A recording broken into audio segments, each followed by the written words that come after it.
Hey everybody, it's Mrs. Cassill. So I wanted to give you a brief walkthrough of what you need to do, be ready for, and where all the information is about the AP Physics 1 exam.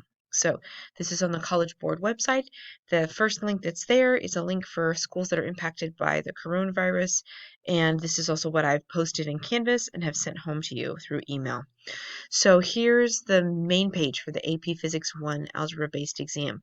This page probably looks similar for other subjects that you might be testing in as well. So the test date is May 14th. The time, we are in the Pacific time zone, so 1 p.m. is when the time or when the exam will take place. On the day of the exam, you'll need to click on the link in your e-ticket. So they're going to send you an email, I believe, 2 days before the exam, so be watching for that. 30 minutes before the start time of your exam, and you'll need to fill in some information. Timer will show you how much time remains until the start of the exam. Once the exam starts, the first exam question will automatically appear, and a timer for that question will count down. Your timer will show 30 minutes. You should take 25 minutes to read the question and work on your response, and 5 minutes to submit it. That's in case you decide you're going to do all your work by hand on a piece of paper and you need to upload a photograph. If that's what you're going to do, I highly suggest you practice it with the interactive practice exam and make sure you know how to utilize your technology, because 5 minutes is it's a really long time, you guys. I mean, that's the reality. 5 minutes is an astonishingly long amount of time, but I don't want you to worry. So practice it. Once you submit, can't go back. Then the second question will begin. It'll show 20 minutes. This is intended to be a 15-minute question with, again, a 5-minute upload time at the end. Right? Here's the things that you need to have ready on the day of the exam. This email e-ticket that they'll send you. There's a checklist, which I've also linked on your Canvas page for you. You need whatever it is that you're going to use to complete the exam. So I practice the practice exam on the device you intend to use. If you're going to do this on your Chromebook, practice it on your Chromebook. If you're going to do it on a big computer at your house, do it on a big computer.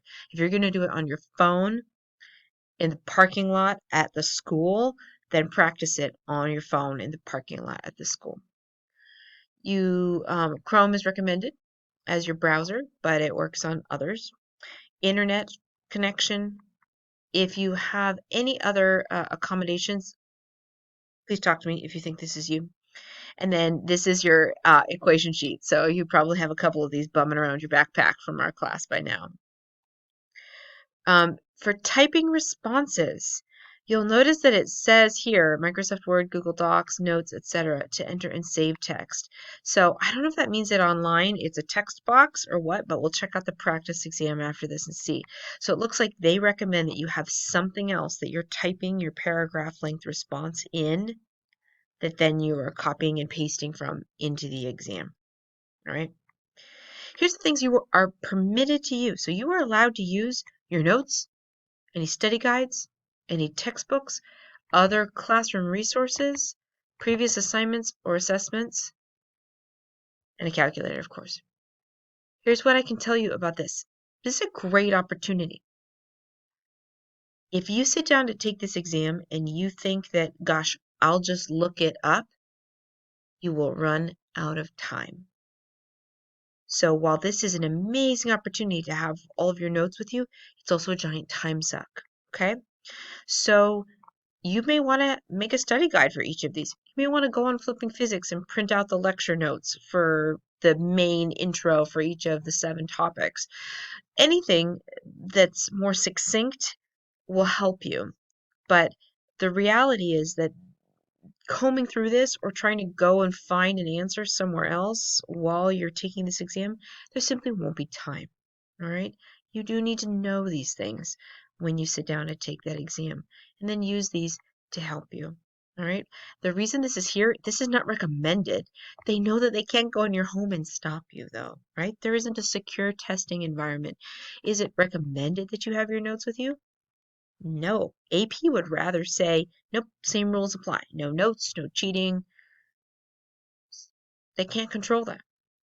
So they're gracefully accepting the reality that, gosh, we can't stop you, so therefore it can't be against the rules this time. It's pretty democratic. Here's what the test will look like.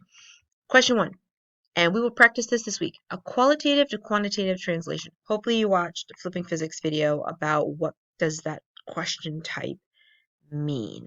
All right, this is 60% of your score, so this is the more important of the questions, because it's going to include both this qualitative, this conceptual reasoning and explanation, as well as mathematical models and graphs and equations and numbers that you're going to use. So you get to show a lot of different physics skills in this question type. Probably why they picked this one. For your second question, it's only 15 minutes, is a paragraph argument short answer. It's a short answer question, right? So you write a paragraph length response. We've done that on all of our exams, and we'll be practicing that also.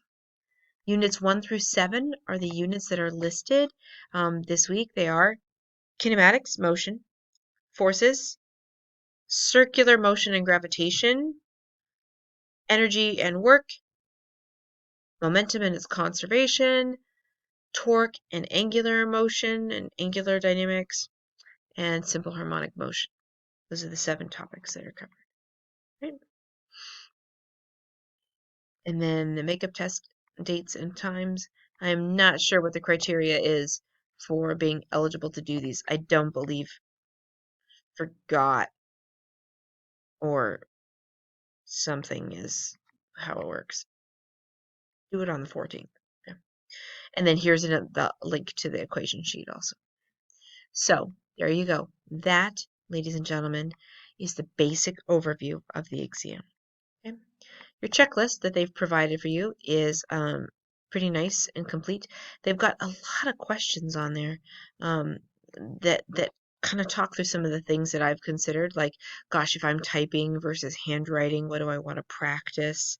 And then that's world language. Look at that if you're taking world language. And then the big sort of 5 boxes that you need to have ready to go. Okay? So that's the checklist that's there. There's this video tour that also sort of walks you through what will the exam look like and what it will be. So this is a good thing for you to watch. I'll link it. And then there is this interactive demo also. So you type in practice to see what it's like, and then you'll see just sort of how the interface works. So go ahead and give this a try, all right? So that's it. You can do it.